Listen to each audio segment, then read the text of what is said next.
ప్రభుత్వం నోటీసులు జారీ చేసింది. మీ భర్త ఎవరో వివరణ ఇవ్వాలంటూ కూడా నోటీసులో పేర్కొంది. 2020లో ఉద్యోగంలో చేరినప్పుడు మీ భర్త పేరును మదన్ మోహన్ గా పేర్కొన్నారు. కానీ ఇటీవల కాలంలో ప్రెస్ మీట్లో మీ భర్త పేరును సుభాష్ గా ప్రస్తావించారు. ఇంతకీ మీ భర్త ఎవరు అనే ప్రశ్నను నోటీసులో పేర్కొంది. ఇక సర్వీస్ రిజిస్టర్లో భర్తగా మదన్ మోహన్ పేరుంది. 2023 ప్రసూతి సెలవుల కోసం అప్లై టైంలో కూడా మదన్ మోహన్ పేరే చెప్పారు శాంతి. కానీ 17న సుభాష్ను పెళ్లి చేసుకున్నట్లు విలేకరుల సమావేశంలో చెప్పారు శాంతి. ఇక విడాకులు తీసుకోకుండానే రెండో పెళ్లి చేసుకోవడం ఉద్యోగ ప్రవర్తన నియమావళికి విరుద్ధంగా ఉందంటూ కూడా సర్కార్ ఇందులో పేర్కొంది.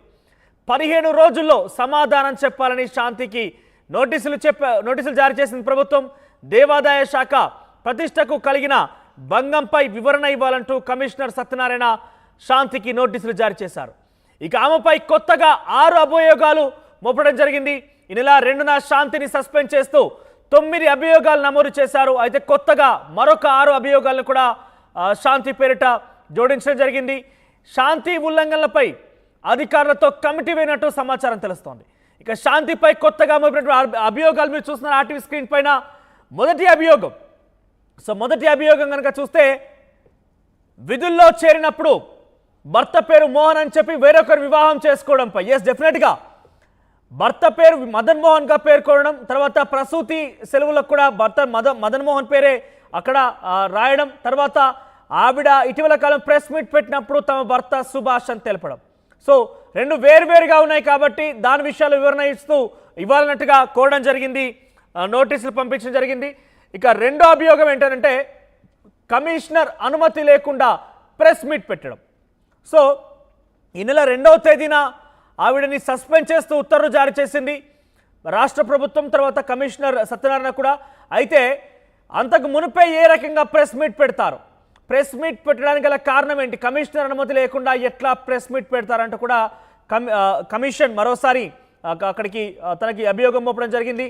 ఇక మూడో విషయానికి వస్తే కనుక దేవాదాయ శాఖ ప్రతిష్టకు భంగం కలిగించడంపై, అంటే ఇక్కడ దేవాదాయ శాఖకు సంబంధించి భంగం కల్పించడం అంటే ఇక్కడ గతంలో ఉన్నటువంటి 3 ఏళ్ల లీజుని 11 లీజుగా ఆవిడ కొన్ని ప్రభుత్వ భూములకు సంబంధించిన విషయాల్లో నిర్ణయం తీసుకున్నారు, ప్రతిపాదన పంపించారు, వారికి ఆ లీజ్ కూడా కన్ఫర్మ్ అయిపోయింది. సో 3 ఏళ్లకు ఉన్నటువంటి లీజ్ 11 ఏళ్లకి ఎట్లా వెళ్ళింది, ఇది దేవాదాయ శాఖ ప్రతిష్టకు భంగం కలిగించేలాగుంది, పూర్తిగా మీ ప్రవర్తన కూడా ఆ rకంగా ఉందంటూ కూడా తనకు నోటీసులు అందాయి. ఇంకా మరోవైపు 4వది, ప్రభుత్వ ఉద్యోగిగా ఉంటూ పార్టీకి సపోర్ట్గా ట్వీట్ చేశారు. సో ప్రభుత్వ ఉద్యోగిగా ఉంటూనే గతంలో విజయసాయిరెడ్డికి సంబంధించి ఒక ట్వీట్ చేశారు ఆవిడ. ఆ ట్వీట్ కనుక చూస్తే,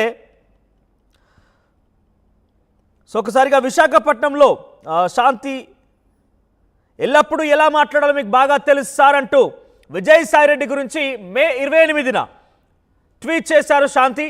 అంటే మీకు బాగా తెలుసు సార్, మీరు పార్టీకి వెన్నుముక అంటూ కూడా ప్రస్తావిస్తూ ట్వీట్ చేశారు. ఈ నేపథ్యంలోనే ఆ ట్వీట్ ఒక పార్టీకి అనుసంధానంగా పార్టీకి సంబంధం ఉన్న వ్యక్తిగా ఉన్నట్టుగా గుర్తించింది ప్రభుత్వం. దీంతో పాటుగా పార్టీకి సపోర్ట్ చేసేలాగా ఉంది అన్నట్టుగా ఉన్న నేపథ్యంలో మరొక అభియోగం కూడా మోపడం జరిగింది. ఇక 5వ అభియోగం విషయానికి వస్తే 2022 ఆగస్టు అరివలోవ పిఎస్లో కేసు నమోదైంది. అయితే తనటువంటి అపార్ట్మెంట్లో మరో ఫ్లాట్ వ్యక్తితోని గొడవ పడగా 2022 ఆగస్టులో ఒక కేసు నమోదైంది ఆరిలోవ పోలీస్ స్టేషన్లో. ఆ కేసుకు సంబంధించి వివరణ ఇవ్వాలంటూ కూడా కోరడం జరిగింది. ఆ తర్వాత చివరి అభియోగం, అంటే ఇప్పటికే 9 అభియోగాలు మోపి ఆవిడని సస్పెండ్ చేసింది రాష్ట్ర ప్రభుత్వం.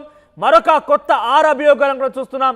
సో దాంట్లో దేవాదాయ భూములకు సంబంధించి లీజు విషయం చూస్తున్నాం.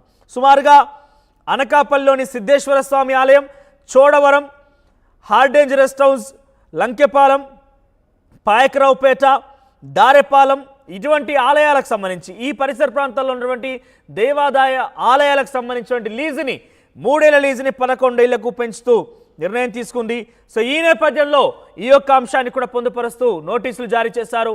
సో మొత్తం మీద 6 అంశాలు, ఈ 6 అంశాల్లో అభియోగాలు మోపుతూ తన నోటీసులు జారీ చేశారైతే ఈ నోటీసులకు సంబంధించి 15 రోజుల్లోగా వివరణ ఇవ్వాలంటూ కూడా ప్రభుత్వం కోరడం జరిగింది. సో కమిషనర్ సత్యనారాయణ తన నోటీసులు జారీ చేశారు, ప్రత్యేక కమిటీ కూడా వేసే ఆలోచన తెలుస్తోంది. సో ఈ అభియోగాలన్నింటి కూడా త్వరలో 15 రోజుల్లోపు సమాధానం కావాలన్నట్టుగా కమిషనర్ కోరడం జరిగింది. ప్రభుత్వం కూడా నోటీసులు జారీ చేసిన విషయంలో ఇదే అంశాన్ని పొందుపరిచింది.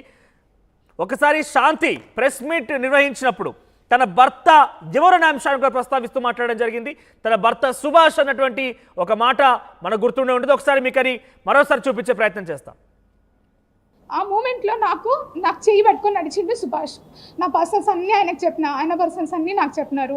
సో మేమిద్దరం ఇష్టపడే పెళ్లి చేసుకున్నాం. అప్పటికి ఆయనకు పెళ్ళి అయ్యింది, ఆ భార్యతో విడిపోయి ఉన్నాడు, ఒక పాప ఉనింది. ఆ పాపను వచ్చి చూసుకొని పోవాలన్నాడు. నేను కూడా బాధ్యత వహిస్తానని చెప్పినాను. సో నా పిల్లల గురించి కూడా ఆయనకు చెప్పిన, నా ఎంటైర్ స్టోరీ ఆయనకు చెప్పిన. ఆయనకు నచ్చింది, నాకు నచ్చింది, మా అత్తకి మా అత్తకి నచ్చింది. మా మామయ్య గారు లేరు, మా వదిన ఉన్నారు, వాళ్ళ ఫ్యామిలీకి నచ్చింది. నేను 2021 వరకు వైజాగ్లోనే ఉన్నా. 2022 నేను విజయవాడ ట్రాన్స్ఫర్ చేయించుకున్నా. ఎందుకంటే అప్పటికే నా పైన చాలా క్లియర్గా శాంతి చెప్పిన మాట ఏంటంటే తన భర్త సుభాష్ మేమిద్దరం పెళ్లి చేసుకున్నామంటూ కూడా శాంతి చెప్పడం జరిగింది. కానీ ప్రసూతి సెల్లోకి వెళ్ళినప్పుడు కావచ్చు, తనకు పోస్టింగ్ వచ్చినప్పుడు కావచ్చు, ఉద్యోగం వచ్చినప్పుడు కావచ్చు, ప్రతిసారి కూడా తన భర్త పేరు మదన్ మోహన్ గానే చెప్పడం జరిగింది. మదన్ మోహన్ అంటూనే రాసుకొచ్చింది. సో ఈ నేపథ్యంలో ఒక వ్యక్తి వివాహం ఆడినప్పటికీ విడాకులు ఇవ్వకుండా ఏ రకంగా ఇంకో పెళ్లి చేసుకుంటారు. సో తప్పుడు సమాచారం ఇచ్చినందుకు గాను ఒక అభియోగం మోపడం జరిగింది. ఇది చాలా కీలకమని చెప్పుకోవచ్చు.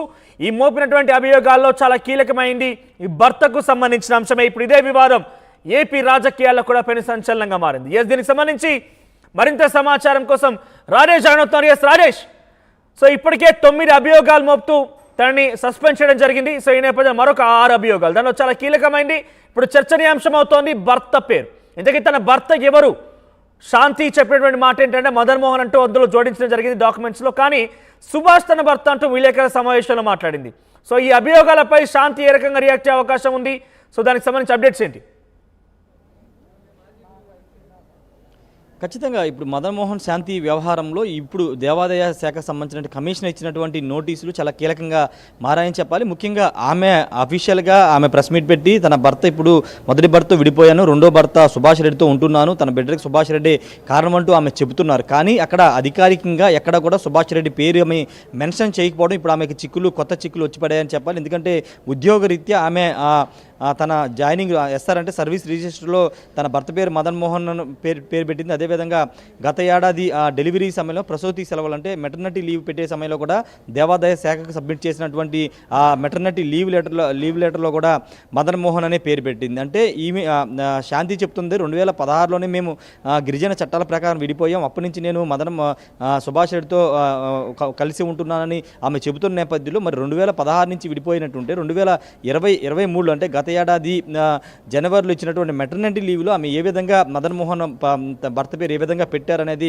ప్రధానంగా ఇప్పుడు వినిపిస్తున్న ప్రశ్న. అంతేకాదు డెలివరీ అయిన తర్వాత ఇప్పటి వరకు ఆమె బర్త్ సర్టిఫికేట్ పుట్టిన బాబు బర్త్ సర్టిఫికేట్ తీసుకోలేదనేది మదన్ మోహన్ చెప్తున్నారు. బర్త్ సర్టిఫికేట్ తీసుకుంటే ఖచ్చితంగా తండ్రి పేరు మెన్షన్ చేయాలి కాబట్టి ఇప్పటి వరకు ఆమె